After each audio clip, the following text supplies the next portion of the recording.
বন্ধুরা আজকের কার্যক্রম এখানে শেষ করে দিলাম। আপনারা দেখেন ওই পাশটা থেকে এখানে পর্যন্ত মোটামুটি 13টা বাড়ি। এই পাশে আমি কিন্তু মোটামুটি ওইদিকে দেখাও, এই যে এই পাশে থেকে শুরু করে 13টা বাড়ি।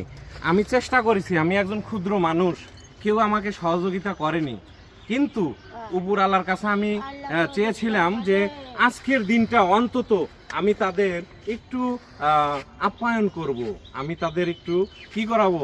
তারা রোজা রেখেছে, ইফতারির ব্যবস্থা করেছি। এই ক্ষুদ্র মানুষটা ক্ষুদ্র পয়সা দিয়ে ব্যবস্থা করেছে এবং আজকে দিয়ে গেলাম। কাকা দোয়া করে না, ইনশাআল্লাহ আবারও দেখা হবে। তো আজকে আপনাদের কাছ থেকে বিদায় নিচ্ছি, কিন্তু আমি যাবার বেলা একটা কথা বলে যাই, যারা খেয়েছে তাদের খাওয়ায়েন না, যাদের পেটে খাবার নেই তাদের খেতে দেন। যার মাথায় তেল আছে তার মাথায় তেল দিয়েন না, যার মাথায় তেল নাই তাকে দেন। আল্লাহ তাআলা ভালোবাসবে। আর আমার জন্য দোয়া করেন, এই পাগলটা সারা জীবন যেন এইভাবে মানুষের খেদমত করতে পারে। প্রিয় বন্ধুরা, আজকে আমি বিদায় নিচ্ছি। সবাই ভালো থাকবেন, ভালো রাখবেন, এটাই প্রত্যাশা করি। আল্লাহ হাফেজ।